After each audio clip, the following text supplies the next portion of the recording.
राधे राधे मेरे प्यारे भाइयों बहनों माताओं व बंधुओं, संस्कार की बातें चैनल में आपका स्वागत है। बंधुओं, आज मैं आपको बताने जा रही हूँ आश्विन मास में शुक्ल पक्ष की एकादशी कब है और इस एकादशी का नाम क्या है। इस एकादशी को करने से किस फल की प्राप्ति होती है। बंधुओं, आश्विन मास में शुक्ल पक्ष में आने वाली एकादशी पापाकुश एकादशी कहलाती है, जो कि इस साल 16 अक्टूबर शनिवार को है। बंधुओं, इस व्रत को करने से पापों का प्रायश्चित होता है। बंधुओं, कहा जाता है कि हर मनुष्य से जाने अनजाने में पता नहीं कितने पाप हो जाते हैं। बंधुओं, इन पापों के प्रायश्चित के लिए ही पापाकुशा एकादशी का व्रत किया जाता है। मनुष्य के किए हुए जाने अनजाने में पापों का पापाकुशा एकादशी के दिन व्रत करने से प्रायश्चित हो जाता है। बंधुओं, पापाकुशा एकादशी का व्रत करने से मनोवांछित फल की प्राप्ति होती है। पापाकुश एकादशी के दिन भगवान विष्णु के पद्मनाभ स्वरूप की पूजा की जाती है। पापाकुशा एकादशी का व्रत रखने वाले व्यक्ति के सभी जाने अनजाने में किए गए पापों का प्रायश्चित होता है। बंधुओं, इस व्रत का पालन दशमी तिथि 15 अक्टूबर शुक्रवार के दिन से ही करना चाहिए। दशमी तिथि पर 7 धान्य अर्थात गेहूं, उड़द, मूंग, चना, जौ, चावल और मसूर की दाल नहीं खानी चाहिए, क्योंकि इन 7 धान्यों की पूजा एकादशी के दिन की जाती है। जहाँ तक संभव हो दशमी तिथि और एकादशी तिथि दोनों ही दिनों में कम से कम बोलना चाहिए। दशमी तिथि को भोजन में तामसिक वस्तुओं का सेवन ना करें और पूर्ण ब्रह्मचर्य का पालन करें। एकादशी तिथि पर सुबह उठकर स्नान आदि करने के बाद व्रत का संकल्प लेना चाहिए। संकल्प अपनी शक्ति के अनुसार लेना चाहिए, यानी एक समय फलाहार का या फिर बिना भोजन किए का। बंधुओं, संकल्प लेने के बाद हो सके तो घट स्थापना करें, उसके ऊपर श्री विष्णु जी की मूर्ति रखें। इस व्रत को करने वाले व्यक्ति को रात्रि में विष्णु सहस्त्र नाम का पाठ करना चाहिए।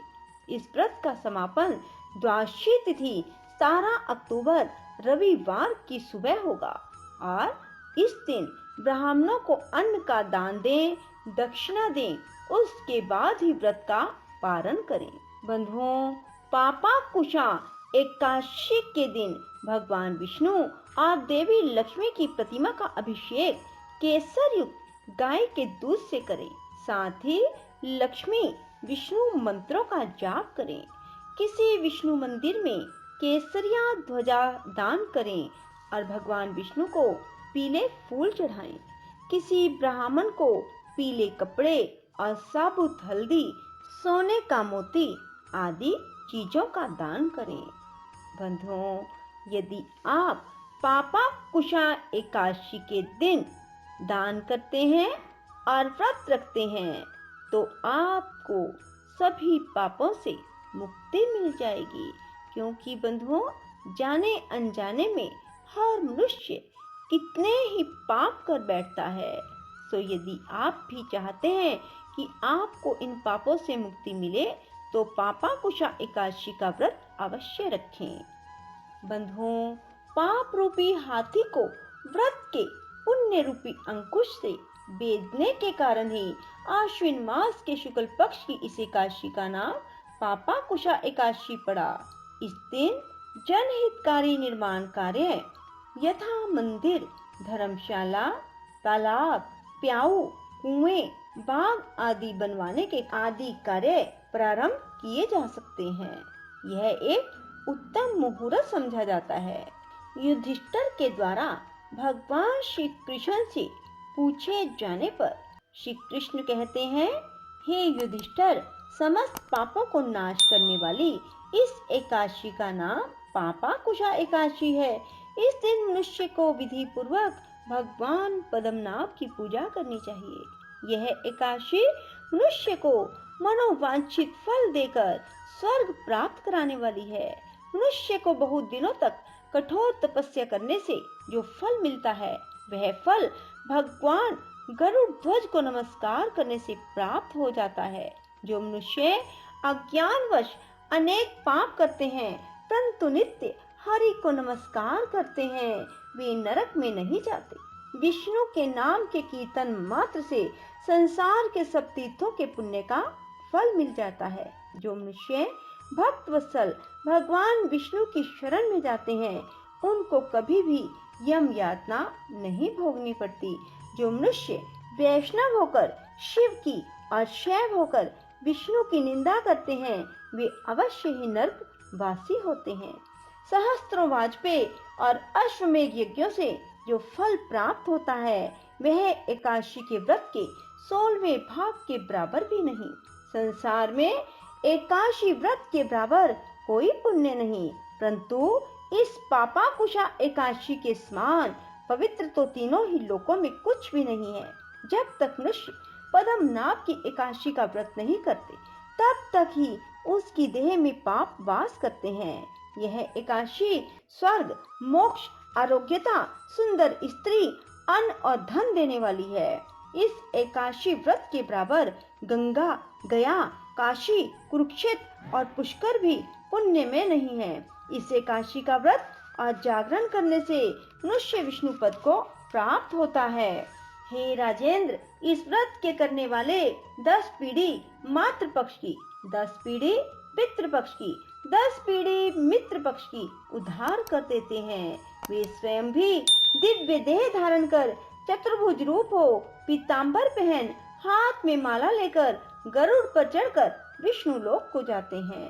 हे राजन, इस व्रत को करने से पापी मनुष्य भी दुर्गति को प्राप्त न होकर सदगति को प्राप्त होता है। आश्विन मास की शुक्ल पक्ष की इस पापाकुशा एकादशी का जो व्रत करते हैं, वे अंत समय में हरि लोक को प्राप्त होते हैं, समस्त पापों से मुक्त हो जाते हैं। सोना, तिल, भूमि, गो, अन्न, जल, छत्री और जूती दान करने से मनुष्य यमराज को नहीं देखता। जो मनुष्य पुण्य कर्म और एकादशियों के व्रत किए बिना जीवन के दिन व्यतीत करता है, वह लुहार की भट्ठी की तरह श्वास लेता हुआ भी निर्जीव के समान है। निर्धन मनुष्य को भी अपनी शक्ति के अनुसार दान करना चाहिए तथा धन वालों को सरोवर, बाग, धर्मशाला, गो सदन, मकान आदि बनवाकर दान करने चाहिए। ऐसे मनुष्य को यम का द्वार नहीं देखना पड़ता। संसार में दीर्घायु, धनाढ्य, कुलीन और रोग रहित रहते हैं। सारांश यह है कि धर्म से सद्गति, अधर्म से दुर्गति प्राप्त होती है, इसमें कोई संदेह नहीं। हे राजन, जो आपने मुझसे पूछा वह सब मैंने आपको सुनाया। अब और क्या सुनने की इच्छा है? बोलो विष्णु भगवान की जय। श्री कृष्ण गोविंद हरे मुरारी, हे नाथ नारायण वासुदेवा। श्री कृष्ण गोविंद हरे मुरारी, हे नाथ नारायण वासुदेवा।